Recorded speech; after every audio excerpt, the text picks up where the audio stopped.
est-ce que ça ferait pas plaisir? Je suis à nouveau devant vous, je suis de retour à Biarritz, enfin pas à Biarritz même, à côté de Bayonne. À côté de Bayonne, non, à côté à Bayonne, c'est mieux. Il fait beau, non bon. Mais réellement depuis que je suis de retour, il a quasiment tout le temps fait beau. On part actuellement à l'excitante recherche d'un étendoir à linge. Mais ça je vais peut-être pas vous passer, c'est peut-être pas pour ça que vous êtes venu sur la vidéo. Par contre, ce pourquoi vous avez a priori cliqué sur la vidéo, c'est pour parler de longboard électrique. Mais en fait, j'y ai pensé en parlant à un pote de longboard électrique, que je voulais vous donner mon avis sur la vidéo où j'avais fait un unboxing d'une Team J. Et en fait, j'ai complètement oublié de le faire. Donc du coup, très bon timing pour le faire. Ils m'ont envoyé un autre colis, donc on va l'ouvrir rapidos. Mais là, je vais surtout vous parler de mon avis sur les boards électriques. Donc, ce que je vous propose, c'est que je vais aller tranquillou chercher mon petit étendoir à linge, hein, moment excitant de la journée, et après, on voit tout ça. Bon, bah, bienvenue chez moi, là où la magie opère. Je sais pas quelle magie, mais en tout cas, une magie qui résonne bien fort.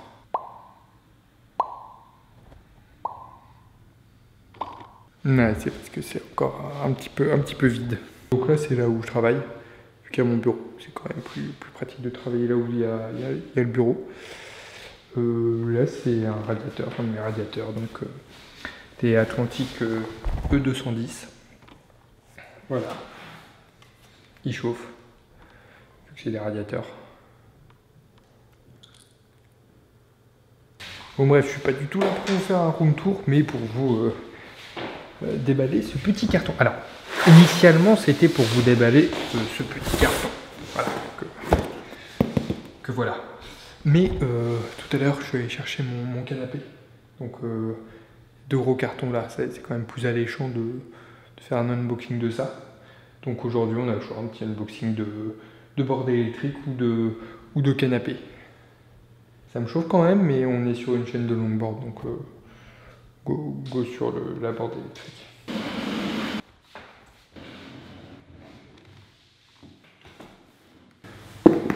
Team J, je vous ai déjà fait une vidéo hein, de ça, la seule vidéo de longboard électrique que vous avez vue sur la chaîne en tout cas.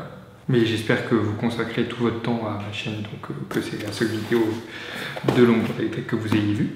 Donc cette fois-ci, ils m'ont proposé de tester ce kit, qui n'est donc pas une longboard électrique entière, mais un kit rajouté sur une board, comme la Unlimited, la Milo, tout ça. Alors, je découvre avec vous. Petit carton, petite protection, évidemment. Petite carte d'utilisation, très bien. Un petit tool. Alors la télécommande, qui n'est pas du tout la même que l'autre. Un pad mou, épais. La visserie. Ok, donc, c'est vendu avec les trucks, contrairement à leur Unlimited où c'est juste roue et tout le système. Là, il y a les trucks avec. Moi, c'est un petit peu le truc que j'aime bien sur Unlimited, c'est que comme c'est les trucks qu'on choisit, on met la qualité de truck qu'on veut avec le setup de pushing qu'on veut, etc. C'est vraiment un très bon point pour moi. Mais bon, s'ils sont de bonne qualité, ça peut être intéressant et au moins, si par exemple vous n'avez que un deck ou quoi que ce soit, c'est très bien. Ok. Alors honnêtement, c'est léger. Enfin, c'est léger pour, je trouve, un kit de longboard. Je pense qu'il y a le même problème que sur l'autre modèle de board électrique que j'ai de chez eux. C'est que bon, là ça se voit normalement bien, surtout la caméra ça va, mais en plein jour, ça se voit pas du tout sur l'autre board. Je sais pas si là c'est plus fort, mais on verra. C'est une roue motorisée, donc le moteur est dans la roue, l'autre normal. Ça n'a pas l'air genre giga résistant si vous prenez des gros chocs avec genre des grosses bordures et tout ça. Ça me fait un peu craindre ça, mais encore une fois, ce n'est que des a priori d'ouverture. Je ne sais pas du tout ce qu'il en est en vrai. Les roues sont les mêmes que sur l'autre, il me semble.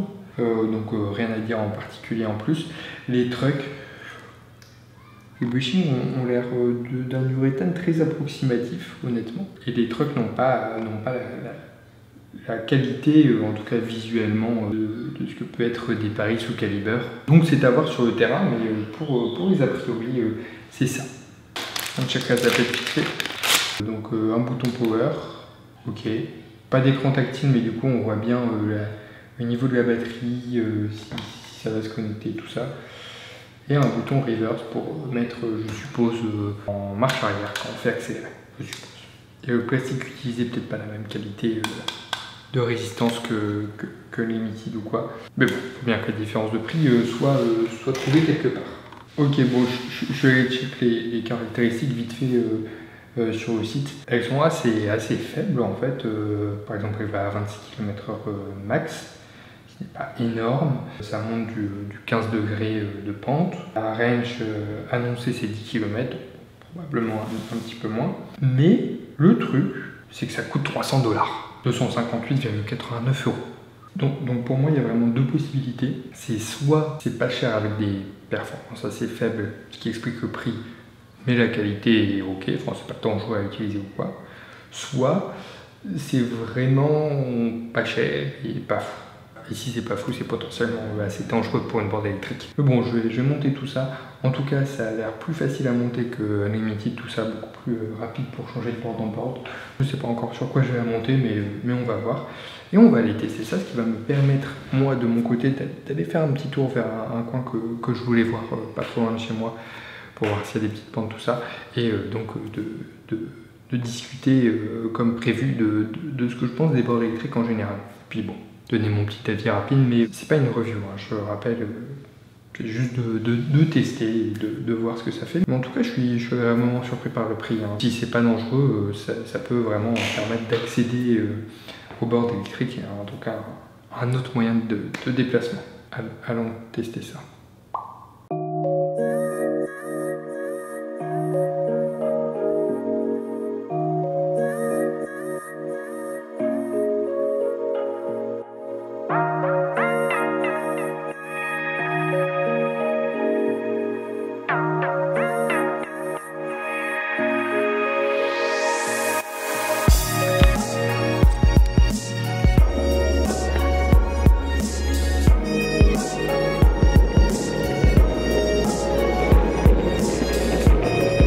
Alors ça tourne, mais alors pas du tout.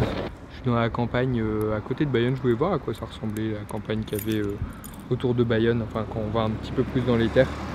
Je suis pas très loin, hein, je sais pas, 15 minutes, un truc comme ça en voiture. J'ai monté la planche, c'est hyper bien parce que c'est rapide comme changer des trucks. Enfin, pareil, il y a 8 vis à mettre, c'est tout. Après, point négatif, c'est un semi-point négatif, c'est que le tool ne permet pas de monter toutes les vis. Parce que à cause de la construction des trucks et de la tête du tool, qui est le tool hyper basique, il est trop large à un moment pour aller dans l'écrou. Et c'est dommage quand même de ne pas pouvoir monter la planche avec le tool qui est fourni. Ok, on accélère. L'accélération est assez bonne. Rien de brutal, je sens que c'est un petit modèle électrique quoi, mais ça accélère correctement.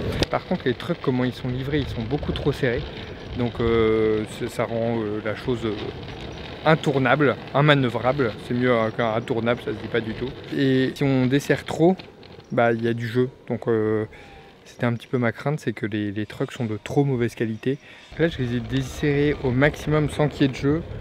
Ça tourne un peu, mais pas assez pour que ça soit vraiment safe. Je sais pas si vous voyez. J'ai une petite limite pour ça. Ouais, je suis à max. Je trouve une pente qui est pas trop vénère. En freinant à max, ça marche pas. Enfin, ça ralentit, mais on peut pas du tout s'arrêter. Sinon sur les performances, ça a l'air ok. Je reviendrai à la fin sur tout ça. Alors la grande question, est-ce que vous êtes pour ou contre les longboards électriques? Bon, je vous dis tout de suite, sans grande surprise, moi je suis pour. Un peu logique, sinon je vous présenterai pas des boards électriques. Mais le truc, c'est que je comprends pourquoi il y a des gens qui sont contre. Enfin, sauf la partie skater, hater, old school, qui trouve que tout ce qu'il y a dans la vie pue, à part le skate, pur. Mais c'est un autre débat et j'en ai déjà parlé en vidéo. Ce que je comprends surtout, du coup, c'est quand on me dit que ça dénature le skate, au sens large. L'esprit de tout ça, c'est aussi de pousser, que ça soit une activité physique, un sport. Perso, j'aime beaucoup la sensation de fatigue après une bonne session. T'es éclaté, mais c'est hyper agréable, c'est de la bonne fatigue.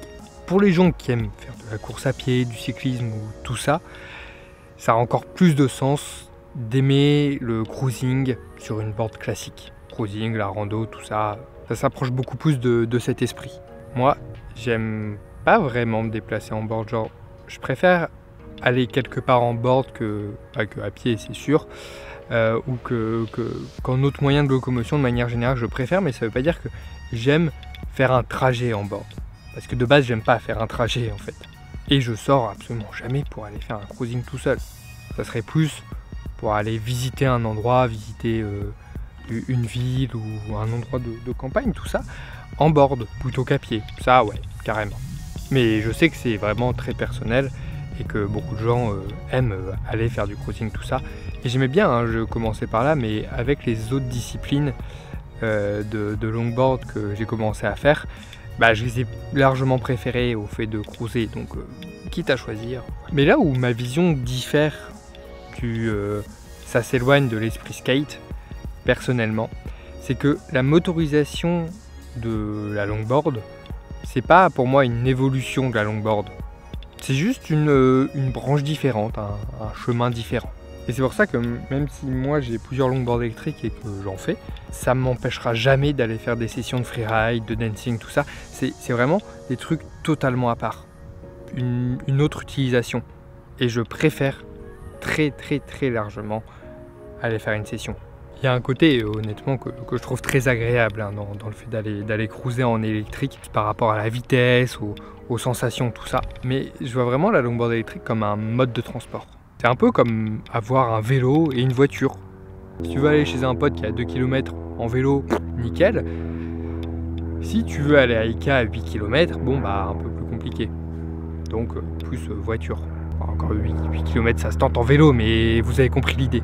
Et surtout en board, les trajets, je trouve, peuvent être beaucoup plus facilement un peu insupportables à faire. Par exemple, si le sol il est moisi sur toute la route, c'est pas agréable. S'il y a beaucoup de pentes, bon, les descendre, ok. Mais les montées, bah, souvent tu te retrouves à marcher, tout ça, c'est relou. Donc plutôt que prendre ta voiture, bim, longboard électrique. Donc pour moi, alternative de mode de transport classique comme le vélo, la longboard, la trottinette. Et tout ça, ça rend les villes plus agréables, c'est plus écologique, etc. Très rapidement, pour les trottinettes électriques, en fait, personnellement, j'ai rien contre les trottinettes électriques. J'aime pas trop le principe des trottinettes électriques en libre service. Parce que la différence, c'est que tu t'en fous de la trottinette. Enfin, avec ce crash, bon bah voilà, t'as rigolé avec. En plus, ça veut pas dire que tu t'en sers régulièrement. Donc tu sais moins bien en faire. Tu fais moins attention. Et c'est ça qui, pour moi, finit souvent en accident. Et comme la trottinette, c'est un petit peu plus accessible que la longboard, bah, il y a peut-être un peu moins d'appréhension dans l'utilisation d'une longboard électrique par rapport à une trottinette électrique, de manière générale. Mais c'est surtout les trottinettes en libre service que j'aime pas. Mais s'il y avait des longboards en libre service, j'aimerais pas non plus. Et un autre point, pour moi, qui est important, c'est que j'aime bien le fait que la longboard, ça soit quelque chose d'accessible pour tous. Et c'est un peu une autre entrée, la longboard électrique, vers la longboard classique. Ou alors rester sur la longboard électrique. Je vais parler de la longboard en général. Parce qu'il y a des gens qui ont des problèmes, par exemple des gros problèmes aux genoux qui les empêchent de push, bah, c'est tout à fait possible. Même s'ils ont fait la longboard avant ou du skate avant, bah, ils peuvent plus en faire à cause de ça, tout ça. Bref, donc plutôt que d'abandonner totalement ça parce que c'est pas possible pour par exemple leurs conditions physiques, tout ça, bah, ils peuvent quand même en faire en longboard électrique. Et ça, je trouve ça vraiment très cool. Enfin bon, je suis pas du tout fermé au débat, hein, si vous avez notamment d'autres arguments contre ou même pour hein, la longboard électrique, n'hésitez pas, genre ça m'intéresse vraiment, je vous dis pas ça pour les commentaires, tout ça, c'est vraiment quelque chose qui m'intéresse. En tout cas, la campagne Juste avant de partir, il y a Bayonne derrière moi, le Ikea, un peu le QG des gens qui déménagent, genre moi. Là on voit la Dour, tout ça. C'est plus tranquille, mais ça vaut pas, le côté bord de mer, de Biarritz, tout ça. Bon, avant de se quitter,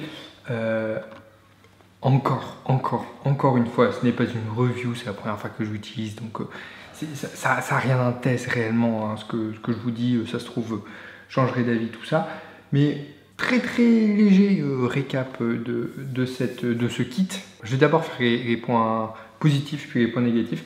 Un gros point positif, c'est que 250 €, c'est vraiment très accessible pour rentrer dans le monde de la longboard électrique. Il faudra juste un deck, mais bon, si vous en avez un, vous pouvez l'adapter. C'est adaptable sur toutes les boards, sauf peut-être les boards trop petites où la batterie ne passe pas, mais bon, c'est une limite vraiment très restreinte. Une limite restreinte, c'est beau ça. C'est très rapide à monter parce que c'est à monter comme si on mettait d'autres jeux de truck avec des roues déjà mises dessus. Donc c'est juste 8 vis. Ça prend beaucoup plus de temps de changer un kit Unlimited par exemple parce qu'on utilise nos propres trucks. Oui, je regarde par là parce qu'elle est là-bas en fait, mais vous ne voyez pas. Bref, ça répond bien à certaines attentes, ça roule, c'est efficace. Ça rend pas la board extrêmement lourde, ça la rend plus lourde évidemment, mais pas extrêmement. Chose que je viens de remarquer en rentrant et qui m'a beaucoup plu, c'est le fait que si la board est éteinte et qu'on la lance pour rouler, elle s'allume. Et c'est bête, mais je trouve ça génial. Point négatif, pour moi le pire c'est les trucks. C'est un peu ce que je redoutais, ce que je vous disais au début. Ils sont de trop mauvaise qualité, les bushings sont de trop mauvaise qualité. On ne pourra pas avoir une bonne maniabilité. Peut-être moyen de changer les bushings pour quelque chose de plus correct de ce côté-là, même si ça ne changera pas la qualité des trucks en soi. Autre point négatif, même si j'en ai pas parlé, mais l'accélération je la trouve bonne. Enfin elle est assez linéaire, c'est pas dangereux quoi que ce soit. Ça marche bien de ce côté-là. Mais les freins sont trop mous. Genre ça freine pas assez fort. Ça c'est dommage. Malgré les défauts qui sont assez importants surtout pour les trucks, ça reste quand même 250 €, donc je trouve ça toujours quelque chose de bien si vous avez envie d'avoir quelque chose de motorisé. Je sais pas, aller au taf ou quoi que ce soit avec, parce que c'est un petit peu trop loin, ça fera l'affaire, Juste que vous n'aurez pas les feelings, les performances et tout ça d'une autre marque. Mais en tout cas, si vous avez des questions, que ce soit maintenant ou dans plusieurs semaines, mois, tout ça, n'hésitez pas dans les commentaires. Sinon, je suis grave content de vous refaire une petite vidéo et j'espère pouvoir continuer à les faire incessamment sous peu. Moi, je vais aller du coup monter mon meuble Ikea, hein, mon petit canapé. Et puis, je vous dis du coup à la prochaine. Hein. Bon ride. Je sais pas pourquoi je fais ça.